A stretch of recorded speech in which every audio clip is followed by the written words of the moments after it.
Bismillahirrahmanirrahim. Welcome to Easy Learn, and we are discussing Introduction to Electronics. In this series, we discuss precisely different things, and this is the 12th episode, and we are just escaped from the first part and moving into the second part of the Introduction to Electronics. In the previous episode, we discussed the summary of the top 10 episode we already discussed, and what we are going to discuss today, that is the analog meter. There are the two type of the measuring meters devices. Meter is basically device which is used to calibrate something. Analog meter here means that a device which is used to measure something, any quantities, but in terms of the analog, using the mechanical structure, which for example a needle or maybe anything that is involved in the mechanical moving parts, and by the help of the moving parts involved mechanics, and we calibrate something, that is called analog meter. The other types and the latest ones is called the digital meters, by which we can measure the quantities like electric current or something, whatever, it depends upon us.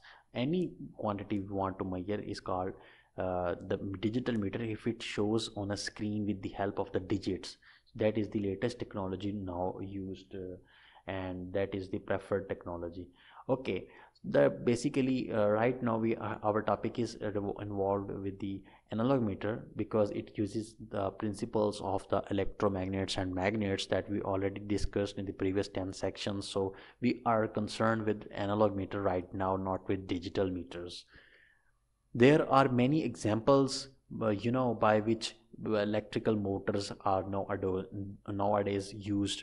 We are going to discuss electrical motors, and I am trying to move the direction and bend the direction of the series towards the motors, because the main application of the where the mechanical system is used after the analog meter is the uh, electric motors, where the mechanical energy is produced after the input of the electrical energy, and also we can produce the mechanical energy.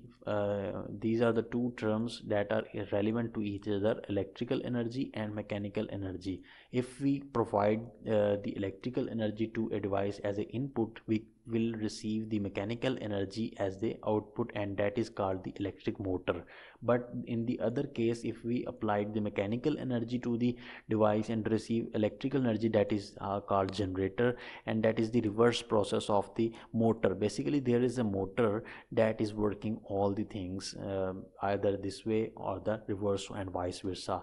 There are many examples of electrical motors in around our everyday life. Even if you look at your room, your computer laptop consists of a DVD room that consists of a motor. If you just go in deep into details, your mobile phone, there is a vibrator which works on a motor.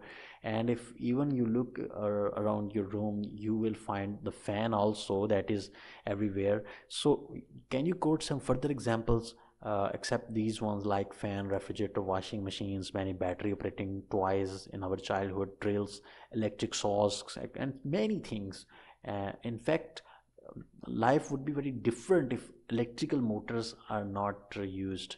And electrical motors works on the principle of the conversion of electrical energy into mechanical energy, that is based by the helpful of the by the useful blessing of the magnets, that we already trying to discuss in from the previous 10 episodes. This is the application area. We had moved towards the application discussion. Okay, there is another important thing, that is the forces. This is a force that is towards upside, and this is another force that is downside. These are the two opposite forces. And suppose I said that this is a 5 Newton force, and this is also 5 Newton force, and these are the two opposite forces, but same opposite forces having the same magnitude but opposite in direction, can cancel out each other. This is the usually we can understand if what we have in mind when we just listen or from someone that there are the two opposite forces same in magnitude, there might be a zero overall effect. The couple of the forces like this, couple means the two forces, but how, but there is a different thing, that is when two opposite forces like this one is above, both are 5 newtons, same in magnitude, they are acting, the line of the action where they are acting is the same point.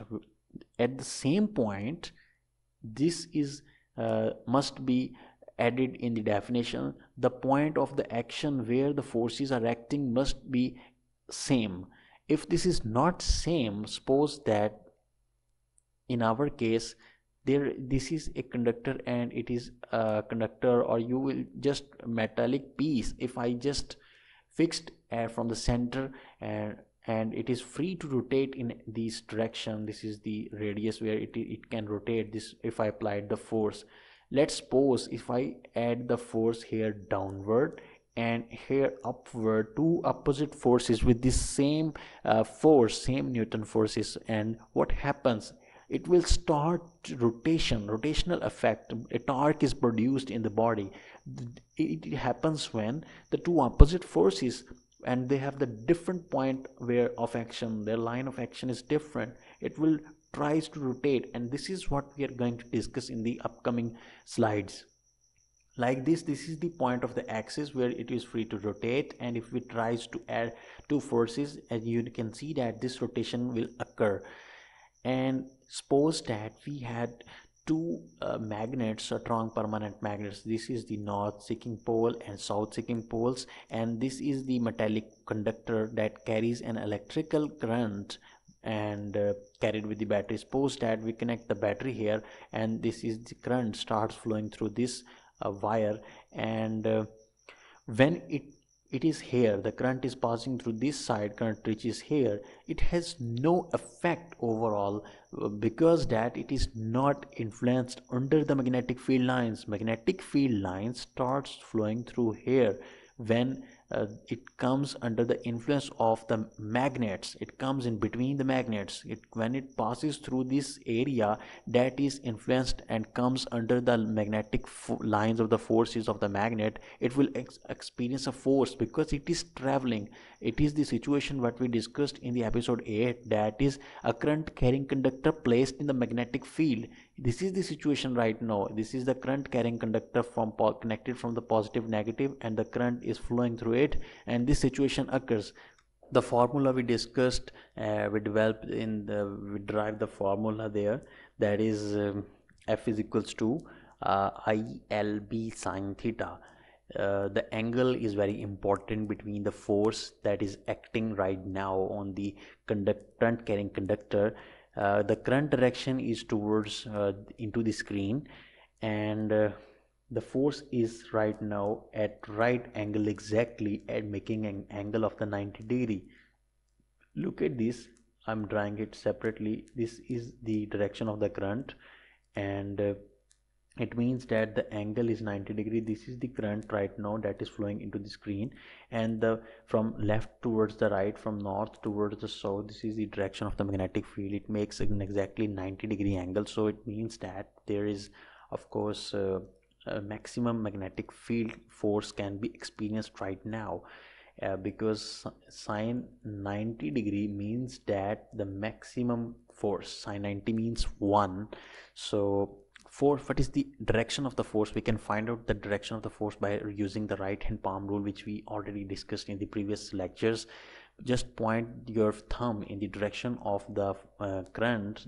If I just want to draw here, this is the thumb that is in the direction exposed into the screen, and just your fingers must be pointing in the direction of the field, magnetic field, and your palm will indicate exactly the direction, that is the downward direction. Our palm indicate the direction of the force. Okay, so when the current reaches here, this side will feel a downward force. When the our current reaches here, in the it will experience no force here, no rotational effect, nothing, because at this stage the current is in parallel, making an angle of the 0 degree with the magnetic field lines. It means that when it is parallel, angle becomes 0 degree and sine 0 is equals to 0, so it doesn't experience any force here at this point in this particular area. When it again started to flow in this side, and the direction of the current is reversed, as in the right side of this pan it is towards into the screen, and it is now coming back towards us. And when it is coming back to us, the direction is reversed, but the magnetic field is still constant from left to right. And just using the right hand palm rule, angle is again 90 degree. Angle is not changed, just the direction of the current is reversed, and this is pointing towards north to south, and angle is again normal 90 degree. Sine 90 is equals to 1, and it means that maximum force is still experienced. But right now, if you just point out your direction in fingers in the direction of the magnetic field and thumb must be in the direction of the current, then your palm will indicate this time upward force. So this case will become when the two opposite forces, one is upward, second is downward, experienced, and then a rotational effect can be experienced here. And the rotational effect is explained, but how we can tackle this rotation? We will definitely use a point of axis here, and this conductor must be have a mechanism through which we can supply the carbon brushes, etc. But we are not going in detail, we're just discussing the basic mechanism of the motor. This is the basic mechanism of the rotation that can be produced by using this very simple method. Before going to this slide, I want to show you this picture. Suppose that this is north and the south pole of the magnet, and just we placed and this is the core, and this is the this is what we are the current carrying conductor which we experience a force, and we just place a soft iron core inside so that we can capture most of its magnetic field lines. The ferromagnetic material can experience the most magnetized material. It will experience for the sake of the more catching power. We just use the soft iron core and just connect a spiral spring from the top edge, and from the down we just connect the battery source for the current source. But from the other end we connect a control spring. Why we connect the control spring? The purpose of the control spring is, for example, if we have no current, we supplied no current, the direction of the direction is this. It has to maintain this direction. The spring is unstretched. Suppose our current, we supply the current for a moment, and then this side is going to downward, this side is upward due to the action of the force experienced by the current carrying conductor. And suppose that for the some instant this is what happened. Suppose this is, I'm trying to show you, this is north and this is south, and the direction is changed. Previously direction is this, now it has changed its position. It goes upside a little bit, and it is in the downside, it is upward movement. And after this stage this happens, then to come back to how we can reverse it back towards its initial position. For this purpose we connect the spring. When the spring is connected here, it has the responsibility to change its direction back, to change its position back to its original one. It is the responsibility of the magnet, because it is in stretch condition when this happens. As soon as we try to leave or disconnect the this external source of the battery, it will have no experience of the force on it. The only one that is the stretch of the magnet, stretch due to the spring, and spring always tries to coming back to its initial point. And when it has no force effect on it, then it will become towards again in this position, that is one initial position. So this is the just purpose of the spring, and spring has a very very important purpose in this scenario, because sometimes if the spring might lose its stability and its accuracy according to the passage of the time, and also with the quality of the spring. But there is also the disadvantage of the whole analog meter is the accuracy is lost basically of the spring. There is nothing loss of the accuracy with respect with the north south poles of the magnets, and with the current. This is a very simple mechanism. The only thing that is going to be lost its accuracy is just due to the spring. With the passage of the time, it because it loses its accuracy. And there is another way to tighten it back, is depending upon our deflection, our depending upon the situation, we can handle it by there is a spring, this is sorry there is a screw on a spring. We can tie it or lose it according to our need. And look at this one mechanism here. This is the north and this is the south. We cannot only have the north and only south is not possible as in the previous diagram. It is just for the understanding. Basically this is the totally connected here. That is the U-shaped magnet, like that type of magnet, or horseshoe magnet type, which has a north and south pole, but it is connected from the back end. So this is the complete diagram. This is the north south, and this is the, if we are just trying to connect a spiral spring from the top, and with the help of a pointer, we just connect the pointer from the top side or top of the side of the coil. So when the coil has a deflection on it, for example toward this side, the pointer also moves. The spring then, after the release of the current, spring will tries to change the position towards the normal position, or toward the zero, that is the initial position. There is a counterbalance things and something. The magnetic field lines are available. As soon as the external current is applied, it will tries to go to extreme positions. By this process we can measure the voltage, the current, but just different, little bit slightly change of the mechanism, slightly change of the type of the instrument. We can use all these principles. The principle is same in the galvanometer, voltmeter, ammeter. We can find out the different parameters.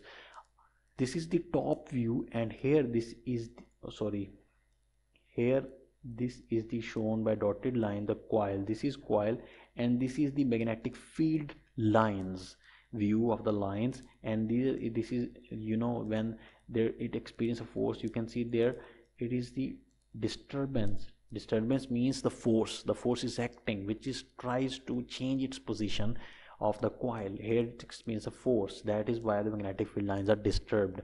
We can also measure the AC current by using this parameter, but only thing we need to do is to convert it into DC. How we can convert it, you can find out this in diode and application season 1. And why we cannot use AC directly, because AC current has the potential to change its changing its polarity. So because it is changing its polarity, we cannot use it directly, because it is mostly current when changing its polarity. How we can measure it? Because for instance the current has the direction of toward into the screen, and for the second for the next second. But you can also say that it is in the vibration situation, because it has no particular direction to go with.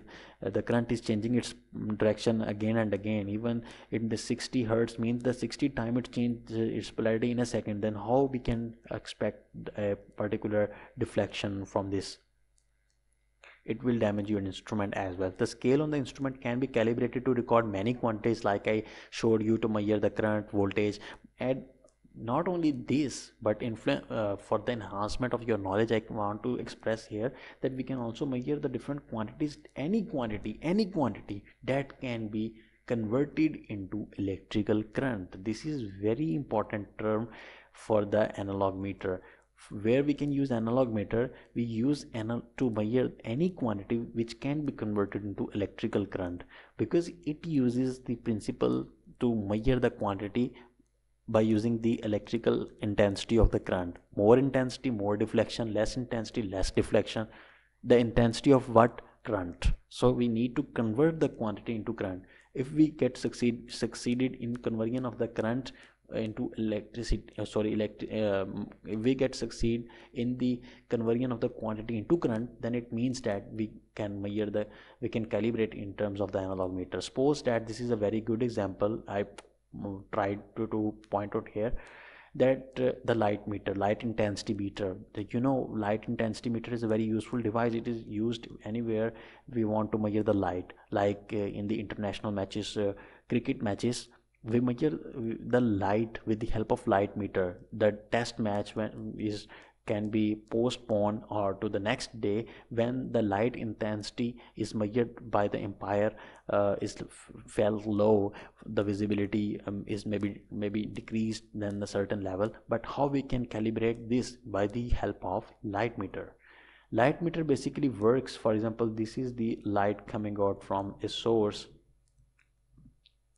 and this is the light, and when light falls on this is a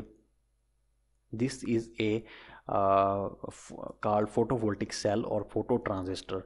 For the details of the phototransistor, how does it works, I'm just giving you a very simple overview here. For the details you can go to the diode and application season 2.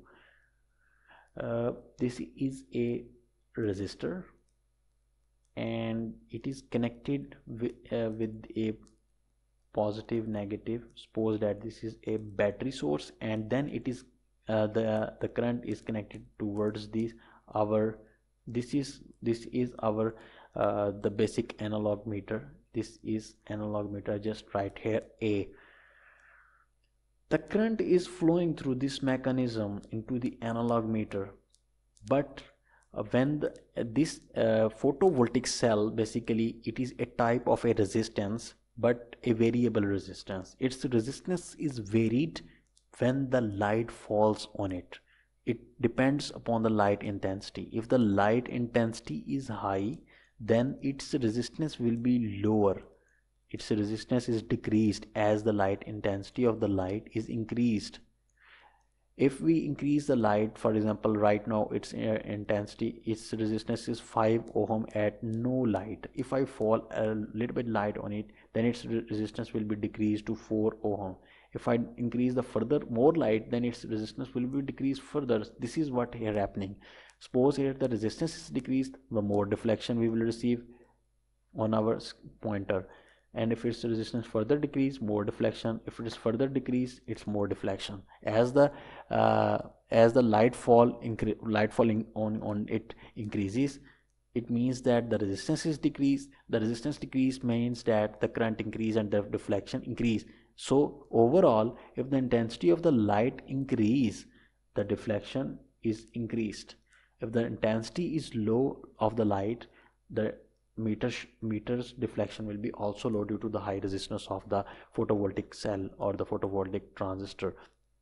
So this is the way we basically use to calibrate the light and made a light meter.